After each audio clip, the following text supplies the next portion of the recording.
I'm staring deep into your eyes right now just because Nora's doing that to me. So creepy. I know. Well, I feel creeped out right now that I want to creep someone else out because you're like giving me the death glare. It's just called resting bitch face. RBF, I believe is what the kids say out on the streets. What the kids say? What the kids say. You know, just one of those days where you feel really old when you're surrounded by younger peers. You know what I'm saying? You ever get that feeling? Well, I work with a whole bunch of not old people, but older people. You're working. I'll tell Rachel. I'll tell some of your older coworkers that you think that they're really old. No. That's Rachel, basically what you said. I mean, sometimes Rachel does forget that she's 10 years older than me, and I'll make a reference to something, and she'll be like, no, Nora, I do not relate to that. But yeah, that's how I feel sometimes when I talk to my coworkers. A lot of them are younger. There's a couple that are around my age. Like my boss is around my age. There's another guy. He's a couple years older than I am. And I'm trying to think. In my department, there's a good mix. I'm just jealous of all the Swifties that you have in your department. Hey, that's that prime demo right there for Tay Swift. I know. I mean, she's good. Okay, like my generation, I feel is a generation that grew up with Taylor Swift. Like has legit seen her grow up. She is the music industry. I mean, she is right now. The music industry. Let's not make this a huge Swiftie thing. After all, fine. People are coming for Smut. That's what they're coming for today. I know they're going to be disappointed this week. Why?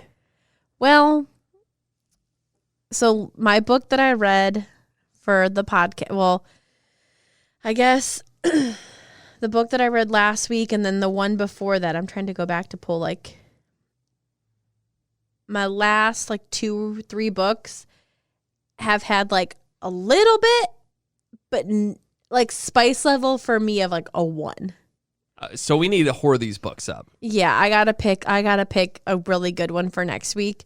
But I got if it stinks, I almost want to tell you not to do it. I mean, there's a little something now. I read such I guess such raunchy books that like I was 90% through the book before I got any spice. And to me it's like that's almost like a fade to black to me. But I had to read this book because I got approved for an ARC, which is a advanced reader's copy. And essentially this book doesn't come out until November. And so I got early access to it to read it, but I have to post a review in a certain amount of time from getting it. So that way they have my review for marketing when it comes out. So I had to read this book. And it's labeled as a romance book, but not smut romance. I think I should rate this book for you and leave a review based off of your smut tale. No. So if it stinks, I'm going to tell this author it stinks. There needs to be more raunch to it. The book was cute. I wish, now there couldn't have been more raunchiness because of the book. So the book was called Midnight Repeated by Danny McLean. And essentially this girl wakes up. She keeps waking up on New Year's Eve because she has to figure out what she wants to do with her life. Now, what was kind of a nice twist is it wasn't just finding the guy to kiss at midnight. Like she had to truly find how she wanted to live her life. So, of course, there was a guy involved, but because she had to keep repeating it and it took her a while to realize like kind of what she wanted, and towards the end, she realizes that it's the guy that she wants. And so you couldn't have really added more spice to it, but I wish the part that did have spice would have been just a little bit more sprinkle of it. I'm just saying, I need you to go back to all the books that you've read. Uh-huh. And I want you... Do you want me to find a different one for the week? 'Cause I can pull one. I just don't want to be let down. Okay. I feel like the whole point of this is to kind of shed light on some of these books that are out here. That's true. Okay, so, but if you are someone that doesn't really like a lot of smut, but you want a little bit of like, instead of like a, I guess, a PG rated romance where it's like they just like a Disney rated where they would just kiss at the end, but you want a little bit of something, I would recommend Midnight Repeated. But this is why we read Sarah Kate, because her book Mercy, I've got so many, quotes, because I had like 32 of them. So let's see. I don't want another downer. I felt like there was like 2 weeks. When I say downer, I feel bad saying downer like that, but there was 2 weeks in a row that they weren't that good. So I don't want there to be like 2 bad weeks, a good week, and then bad weeks. I know. I get that. I'm sorry. I keep, let's see. I mean, you're really having to dig here. No, because From the there's books a that lot. you read, I think that you would have plenty to be like, oh, yeah, that was a great book. Let me go back to this one chapter. I had a whole bunch of stuff highlighted. I don't think that you have a lot of those in your phone based off of you scrolling for so long. Well, this book, I have over 32 highlights. So I was just trying to, 32 highlights. Remember Highlights, the magazine? Totally different than some of these smut tales. Do you remember the Highlights magazines that you would see at like the doctor's office? Maybe. As a child? Do you not know what I'm talking about? Maybe. I bet if I saw it, I would recognize it. I'm going to pull one up here so that way you could at least have a visual of what a Highlights magazine is. Because I feel like if you're a human and you've been inside of a doctor's office, you should have seen a Highlights magazine. Okay. Are you serious? You've never seen this? I probably have. Come on. It's saying that I don't have internet, and I know I have internet right now. Okay. So we're going to go back to Mercy. Okay, let's go all the way back to Mercy. This was, for a recap, this is the book. It's Salacious Players Club, where they own a sex club. And this is Maggie, who is the dominant to Bo. And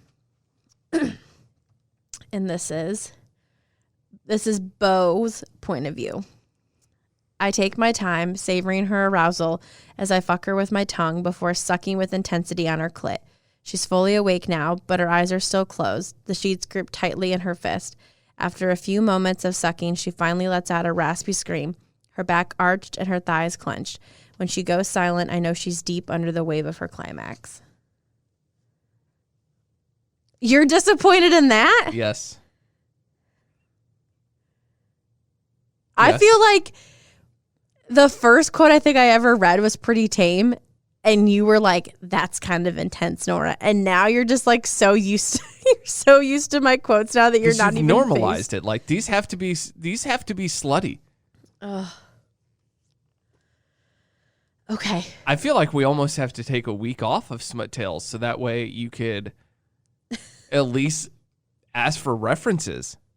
As for references, Yeah, be like, I hey, mean, I what's should have different? texted Rachel because she read one that the last two that she there's two that she read that she was telling me about that like literally she was like, Nora, like it was intense for me to read. So that one of them was Does It Hurt?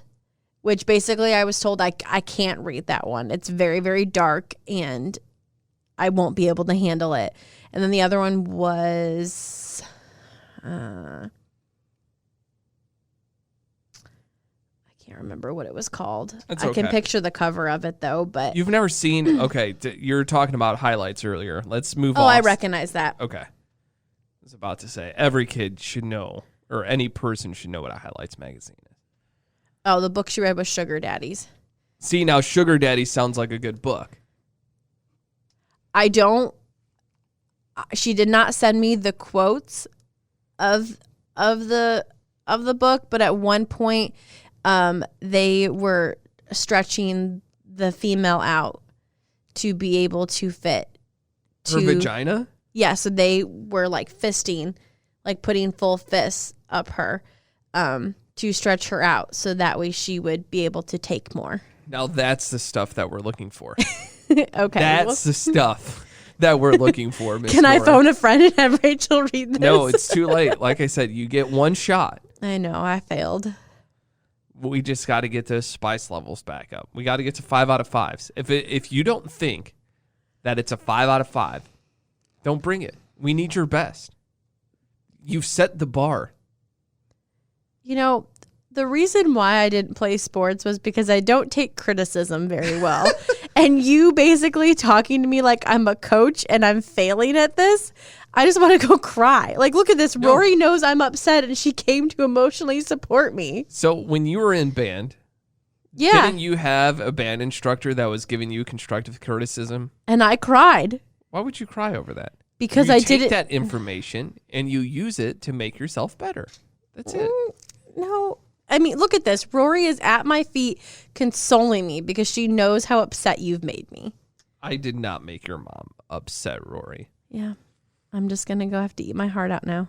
No, don't eat your heart out Why not? because that's not good. That's not good. Your friends already think that I'm a murderer, so I don't need them to like find out that you're eating a heart.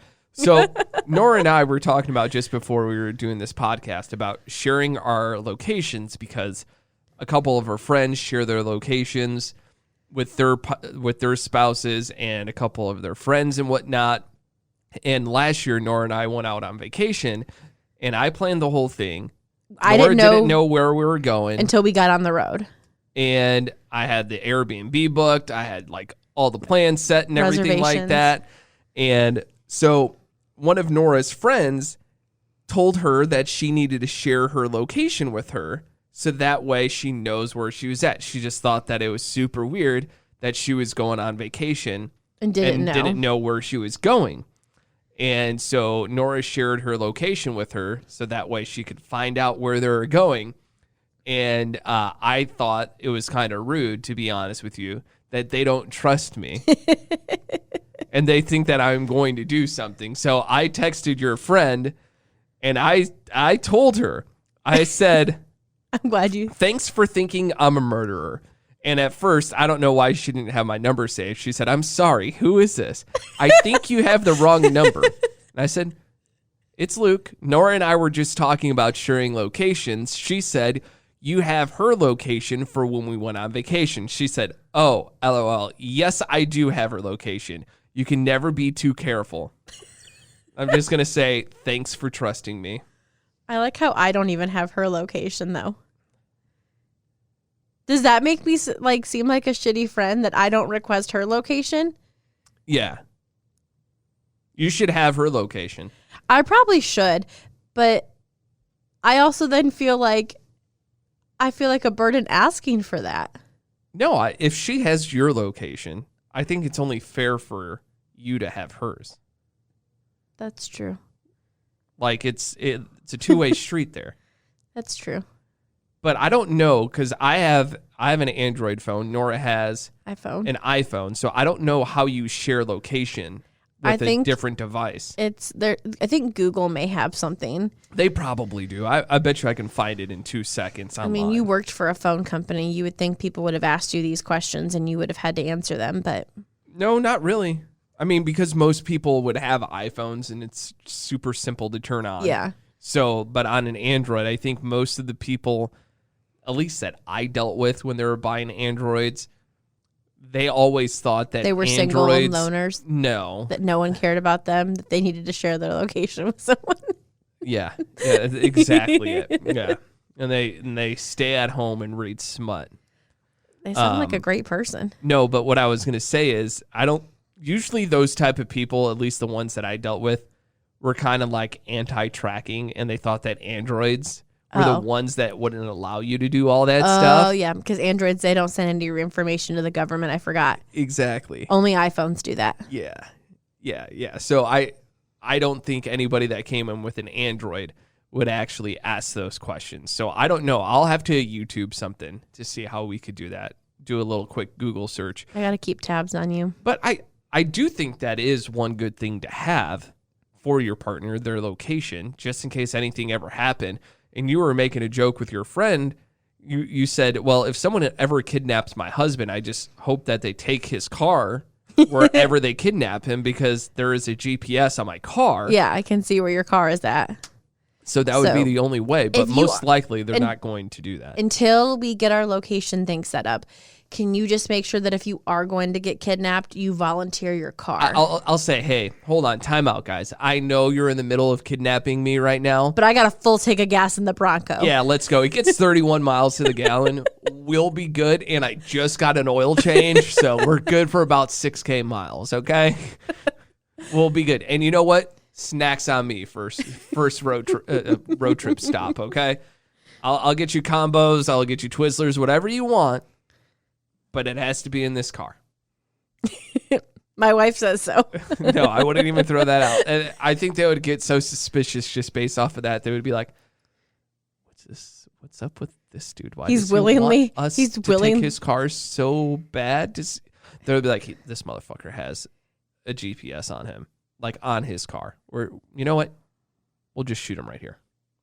We don't want that. No, we don't want that, but Rachel and I always joke that if we ever got kidnapped, they would return us because we would just talk about Taylor Swift the whole time, and they would just get sick of hearing about Taylor Swift, that they would just return us. It's a good strategy to take. I mean, just be like, hey, dude. I'd just be like, knock. Did like, you know Taylor Swift has a new album coming out next month?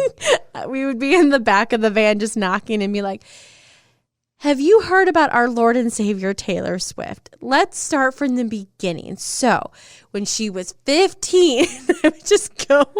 Hey, you know what? Those guys might turn the gun on themselves and just be.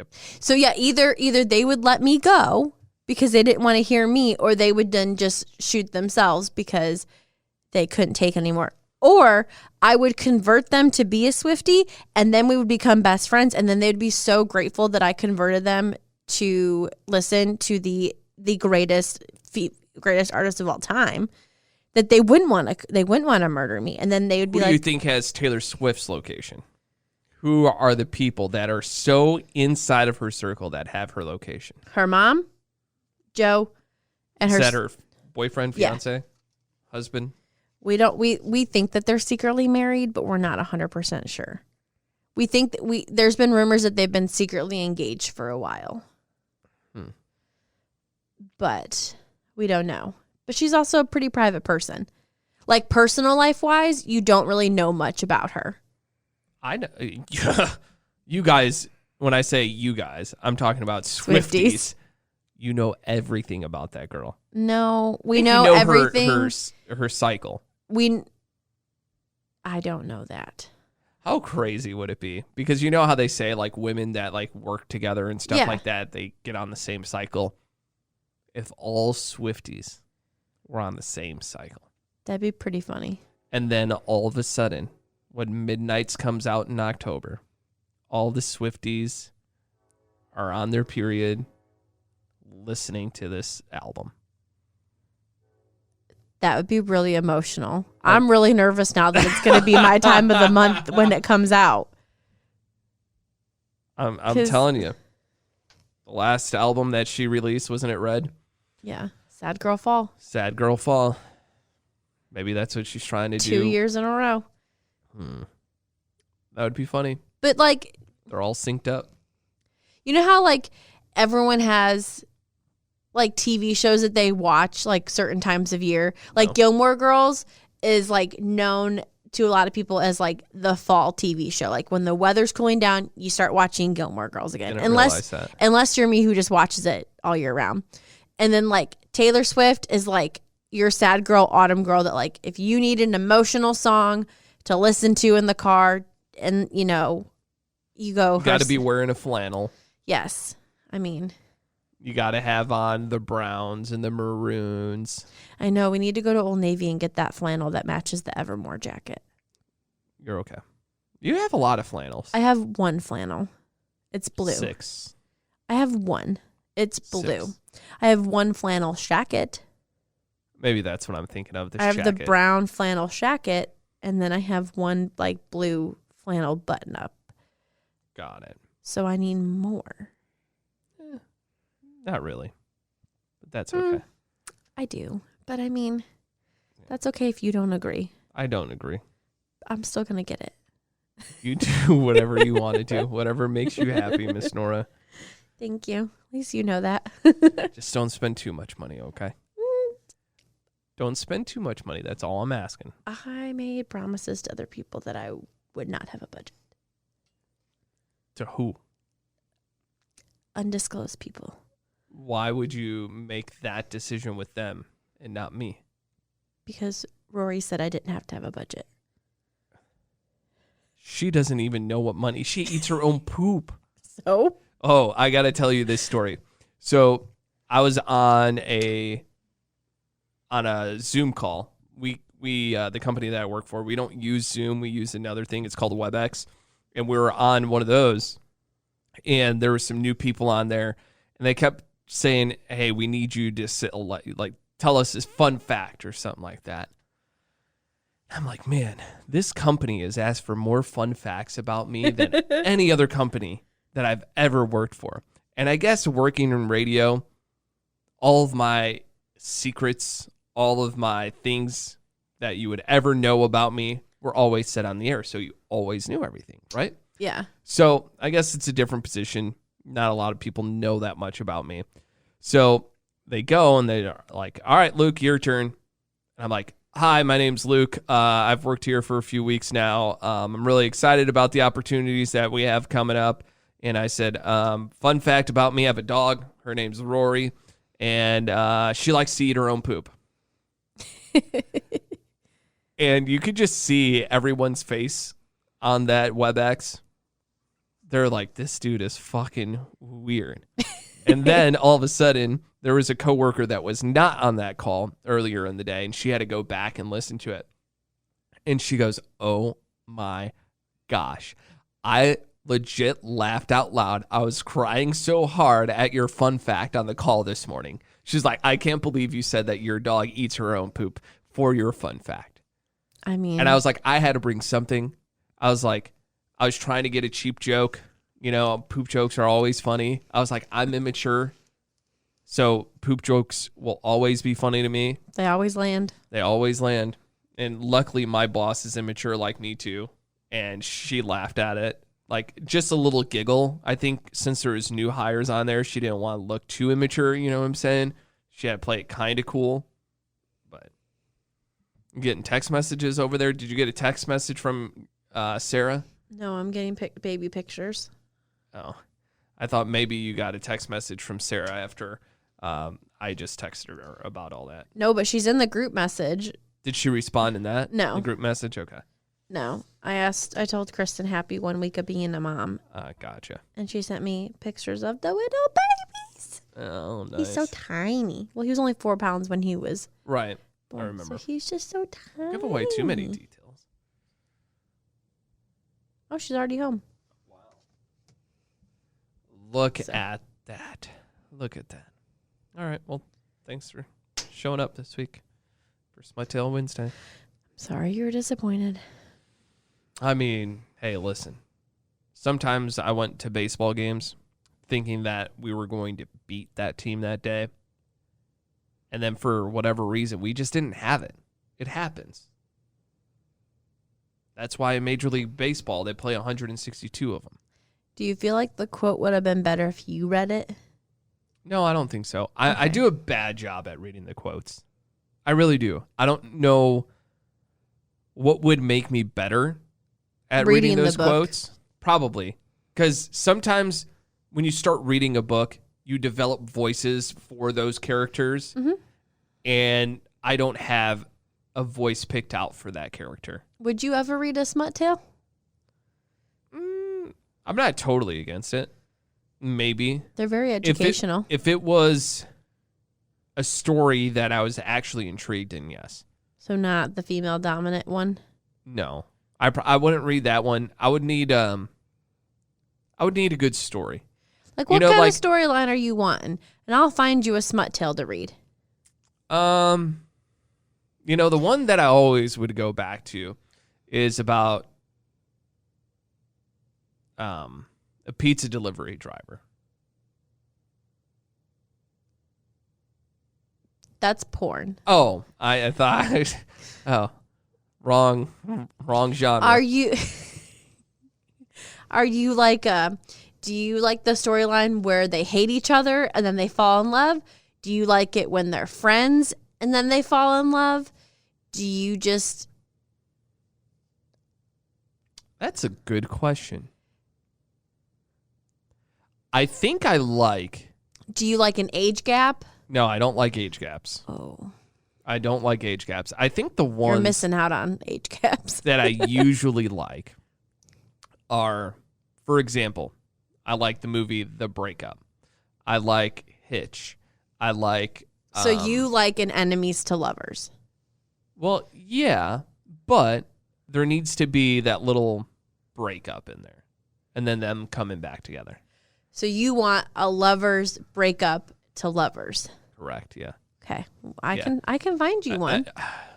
Fever Pitch, I think that happened. Do you know Fever Pitch? I probably have seen it. Drew Barrymore and Jimmy Fallon. Then no, I have not seen it. You haven't seen it? We'll have to watch that one. It's a baseball movie. Oh. It's not like a baseball movie. It's Jimmy Fallon. He is a big fan of the Red Sox, and he meets this lovely lady who's played by Drew Barrymore. She was not a baseball fan.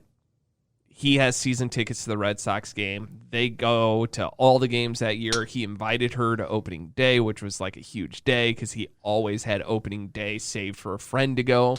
So it was a big ordeal. It's a good movie. I think it might be up there as one of Drew Barrymore's best cinema. I got 2 books that I think you would like. So one of them is, and I recommended this one to Rachel, is the girl buys season tickets to the Bears. She buys 2 tickets in hopes of every game to bring a new guy with to have a one-night stand with. Because she just wants to have, like, football fling. So she meets a guy who decides to be, he's like, I'll go with you the first game as, like, your test run. Like, I'm not interested in you. He's like, but I'll take a free ticket to a Bears game. And, like, you can kind of talk to me and it will be kind of like that trial run. Well, he ends up really liking her and then tries to convince her, like, no, don't take a new guy every game. Just keep going with me. So that one I think you would like because it's kind of like... It's a little sporty, like you're getting sports in there. Yes, you get a little bit of sports analogy in there. And the other one's a baseball one where it's a female.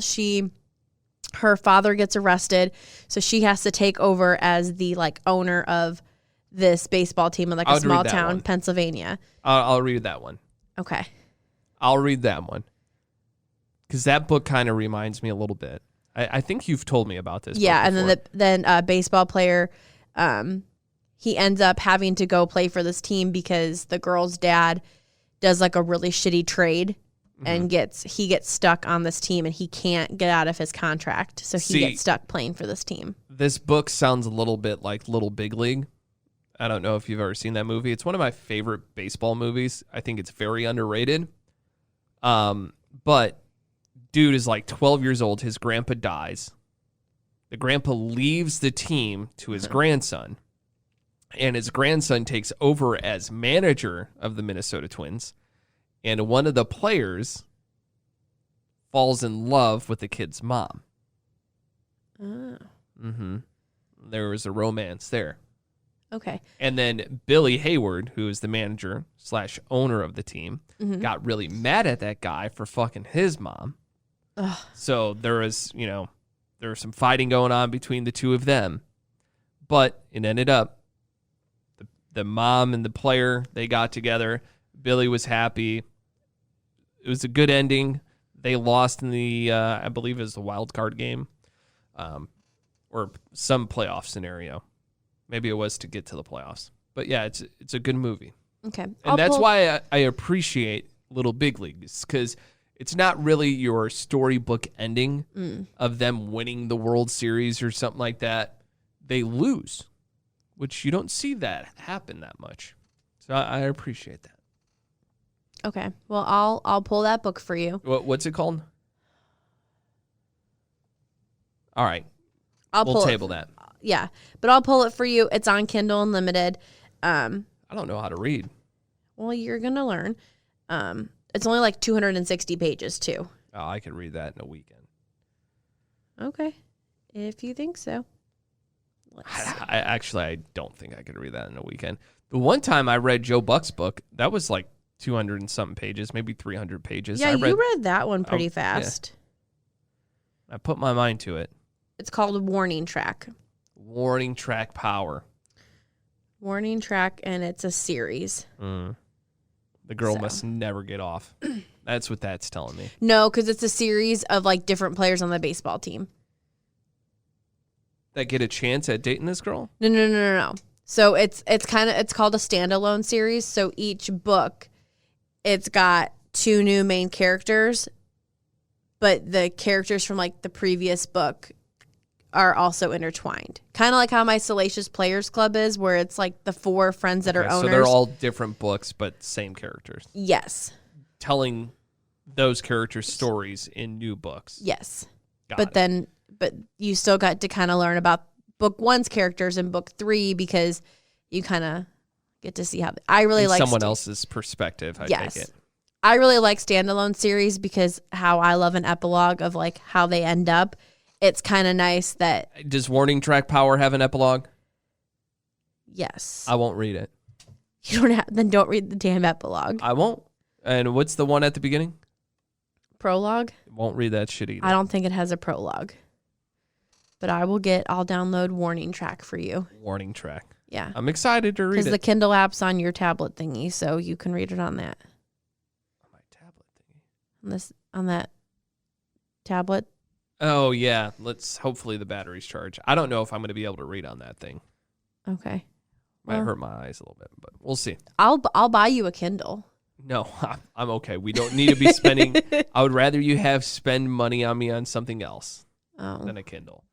Something that would use a little bit more. I use my Kindle every day. That's you. I wouldn't.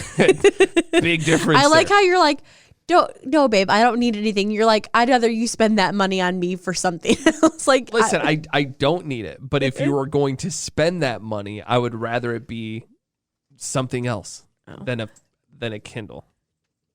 And Rory agrees.